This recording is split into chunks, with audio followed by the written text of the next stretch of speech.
Hey traders, welcome back to the channel. आज की इस वीडियो में मैं आप सभी को price action and smart money concept के ऊपर कैसे चार्ट एनालिसिस होता है ये कंप्लीट लाइव चार्ट में एनालिसिस करके दिखाऊंगा। पूरा वीडियो देखिए। मेरी तरह आप भी ऐसे चार्ट एनालिसिस कर पाएंगे। तो बेसिकली हम लोग बिग टाइम फ्रेम से अपना एनालिसिस शुरू करते हैं। जैसे weekly, daily, 4 our and 15 minute time frame में आपको सिंपली वीकली टाइम फ्रेम से शुरू करना है आपका एनालिसिस। पहले आपको वीकली टाइम फ्रेम में आपको ट्रेंड आइडेंटिफाई करना है, कौन सा ट्रेंड चल रहा है। जैसे कि यहाँ पे आपको दिखेगा 2 और 3 स्विंग पॉइंट को मिला के हमने बना दिया एक ट्रेंड लाइन। ठीक है,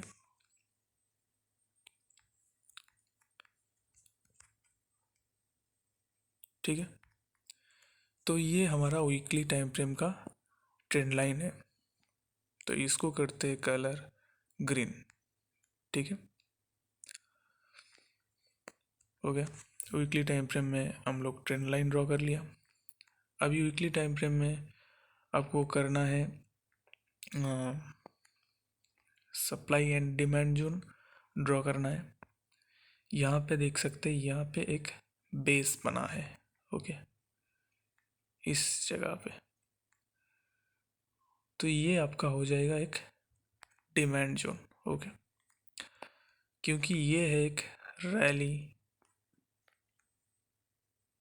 रैली बेस एंड रैली। ठीक है, तो वीकली टाइम फ्रेम में हम लोग ट्रेंड लाइन ड्रॉ कर लिया और एक डिमांड जोन आइडेंटिफाई कर लिया। ठीक है, अब वीकली टाइम फ्रेम से जो ट्रेडर ट्रेड लेते हैं तो ये जोन से एक बाइंग अपॉर्चुनिटी मिल सकता है। ठीक है, अगर मार्केट यहाँ पे आए तो देखिए, यहाँ पे वीकली टाइम फ्रेम से मार्केट काफ़ी दिन से एक बुलिश कैंडल बना के ऊपर जा रहा है। तो अभी तक यहाँ पे नहीं आएगा इस डिमांड जोन पे, क्योंकि मार्केट अभी बुलिश है। ठीक है, तो यहाँ पे हम लोग वीकली टाइम फ्रेम में ट्रेंड लाइन ड्रॉ कर लिया और डिमांड जोन आइडेंटिफाई कर लिया। उसके बाद चलते डेली टाइम फ्रेम में। सेम प्रोसेस हम लोग यूज़ करेंगे डेली टाइम फ्रेम में भी। ओके, यहाँ पे मैं ट्रेंड लाइन को सिलेक्ट किया और इस स्विंग पॉइंट से हम लोग और एक ट्रेंड लाइन खींच दिया। ठीक है, अब चाहते तो इस ट्रेंड लाइन को पैरेलल चैनल यूज़ करके भी ड्रॉ कर सकते हैं। फिलहाल इसको हम एक ट्रेंड लाइन खींच देते हैं। ठीक है, और क्या काम है, वीकली टाइम फ्रेम में हम लोग फिर एक डिमांड जोन ड्रॉ करेंगे। जैसे कि यहाँ पे हो गया, ये हमारा डिमांड जोन। ठीक है, अब देख सकते हैं यहाँ पे इस डिमांड जोन से मार्केट ऑलरेडी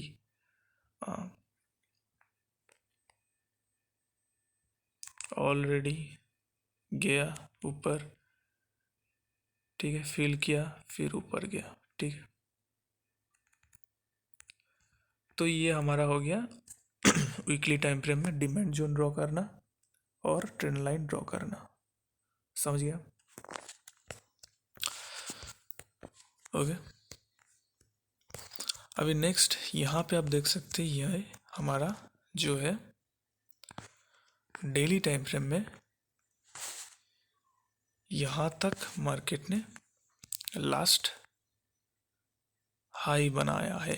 ओके, तो ये इस एरिया को भी हम एक मार्क कर लेते हैं। ठीक है, ये हमारा एक रेसिस्टेंस का काम करेगा। ठीक है, इसको करते हैं रेड। हो गया, और इस ट्रेंड लाइन को करते हैं नीला। ओके, तो ये हो गया हमारा डेली टाइम फ्रेम में भी हम लोग trend line and demand area draw कर लिया। ठीक है, फिर चलते हैं 4 आवर टाइम फ्रेम में। देखिए पूरा वीडियो एकदम सिंपल सा एनालिसिस करके आपको दिखा रहा हूँ। ऐसी तरह से आप खुद चार्ट पे एनालिसिस करें, आपको अपने आप सब कुछ समझ में आ जाएगा। ठीक है, तो डेली टाइम फ्रेम में हम लोग डेली 4 आवर टाइम फ्रेम में हम लोग ये जो डेली टाइम फ्रेम में ट्रेंड लाइन की जगह इसको थोड़ा एडजस्ट कर लेंगे।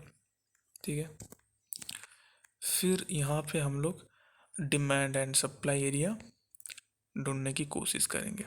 जैसे कि मेरे को यहाँ पे नज़र में आ रहा है, इस जोन पे हमारा डिमांड जोन। ओके, अब देख सकते हैं मार्केट इस जोन से थोड़ा बेस बनाया है, फिर ऊपर गया, फिर इसी जोन से कंसोलिडेशन करके थोड़ा यहाँ पे फिल करके इस डिमांड जोन को फिर ऊपर जा रहा है। ठीक है, तो इस डिमांड जोन भी फिल हो गया। ठीक है,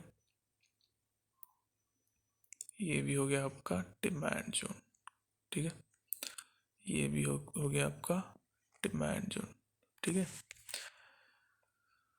तो अभी डिमांड जोन से मार्केट ऊपर जा रहा है। ठीक है, ऊपर जा रहा है।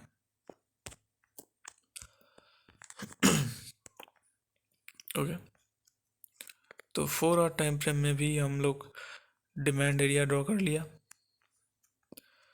अभी देख सकते हैं यहाँ पे और क्या खींच सकते हैं हम 4 आवर टाइम फ्रेम में। यहाँ पे देख सकते हैं ये हमारा स्विंग पॉइंट को लिक्विडेट किया है।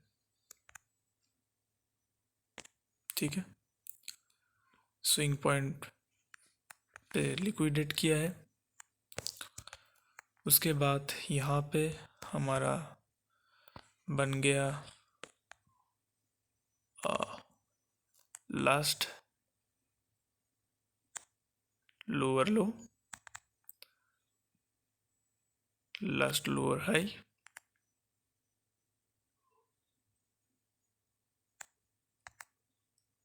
फिर एक लोअर हाई नहीं बनाया, लोअर लो नहीं बनाया, फिर यहाँ पे यहाँ जा रहा है। ठीक है,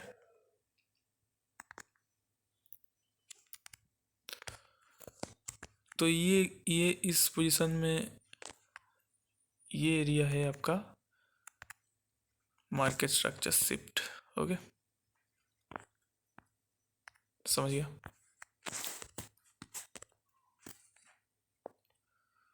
ओके, अभी इस डिमांड जोन को फिल कर दिया, मार्केट स्ट्रक्चर शिफ्ट हुआ। फिर हमारा अगला डिमांड एरिया कहाँ है,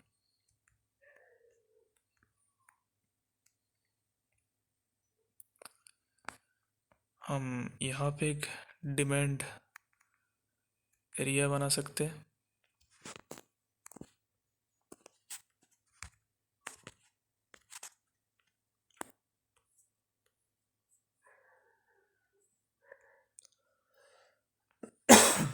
सॉरी,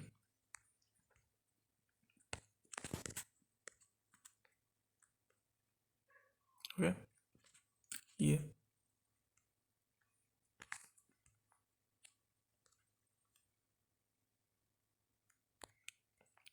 ये हमारा डिमांड एरिया बन सकते हैं 4 आवर टाइम फ्रेम में। ओके, यहाँ पे देख सकते हैं मार्केट फिर एक स्ट्रक्चर को ब्रेक किया, इस स्ट्रक्चर को।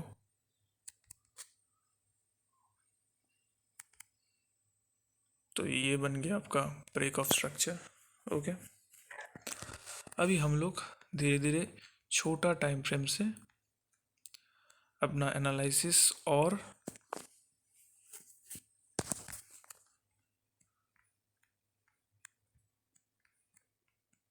छोटा टाइम फ्रेम में और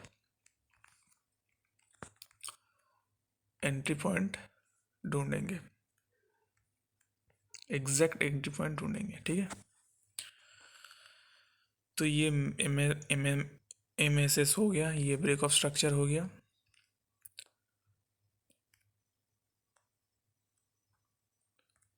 ओके, इसको थोड़ा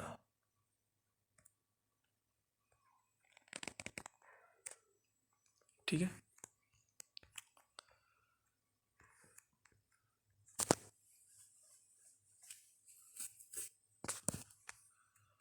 ये हमारा डिमांड एरिया बन गया। ओके, अभी जब इस पॉइंट इस डिमांड जोन पे मार्केट आएगा तब यहाँ से आपको एक बुलिश मोमेंटम देखने को मिलेगा। ठीक है, कहाँ तक? अपना अगला रेसिस्टेंस यहाँ तक,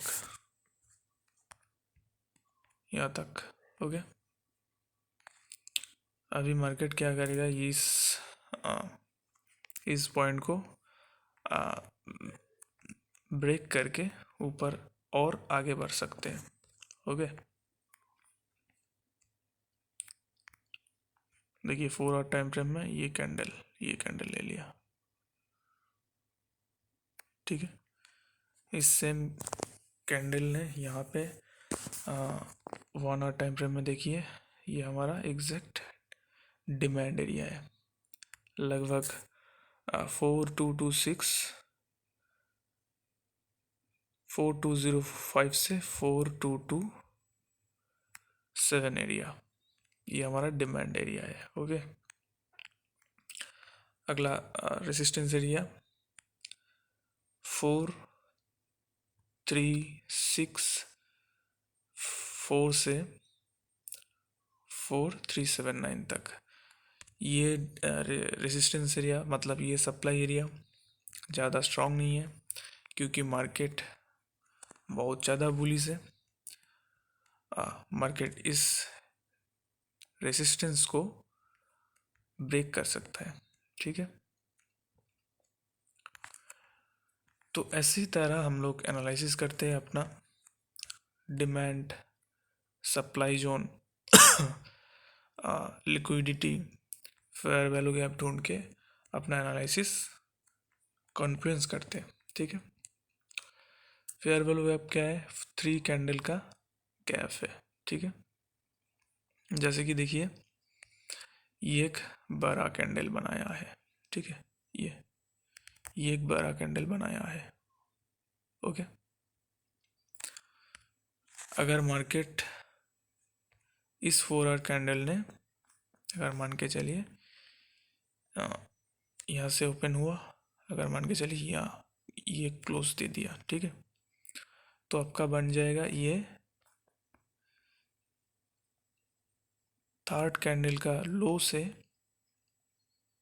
ये फर्स्ट कैंडल का हाई, ये एरिया आपका बन जाएगा फेयर वैल्यू गैप। ओके, तो दो कॉन्फ्रेंस मिल गया, एक तो डिमांड जोन, दूसरा fair value gap. Market fair value gap से भी ऊपर जा सकते हैं। ओके,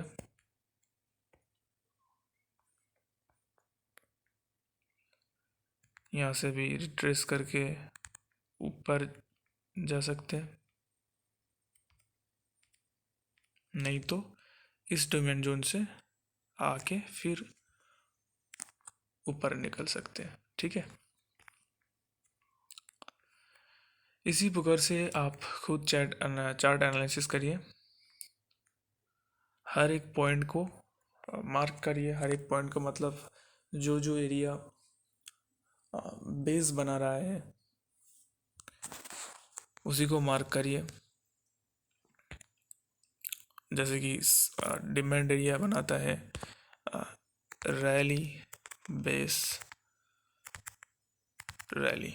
ओके, फिर आपका हो जाएगा ड्रॉप बेस रैली। ठीक है, तो ये दो पोजीशन आपका बन जाएगा। ये एक बन जाएगा डिमांड एरिया, ये डिमांड बन गया, और ये डिमांड जोन बन गया। ठीक है, उसका ऑपोजिट सप्लाई जोन। ठीक है, इसका ऑपोजिट सप्लाई जोन है ड्रॉप बेस रैली। ओके, तो ये बन जाएगा आपका सप्लाई जोन। ओके, फिर रैली बेस ड्रॉप। ठीक है, ये जोन आपका बन जाएगा सप्लाई एरिया। ठीक है, इसी प्रकार से हम लोग supply and demand zone draw करते हैं और ट्रेंड लाइन ड्रॉ करते हैं स्विंग पॉइंट को मिला के। अगर यहाँ पे अप ट्रेंड है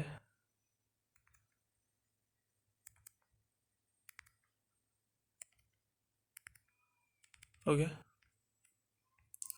तो ये 1 2 3, इस 3 स्विंग पॉइंट को मिला के बनाता है स्विंग पॉइंट। ओके, अगर डाउन ट्रेंड है तो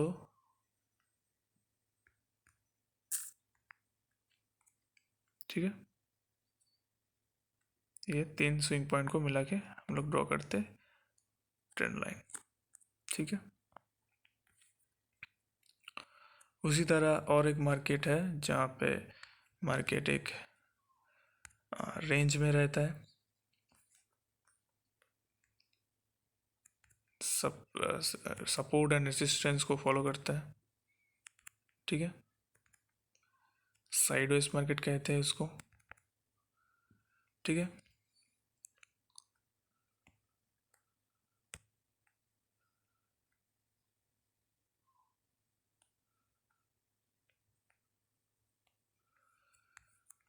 और लिक्विडिटी कहाँ फाइंड करना है, जैसे कि स्विंग पॉइंट। ठीक है, इक्वल हाई इक्वल लो। ओके, इक्वल लो,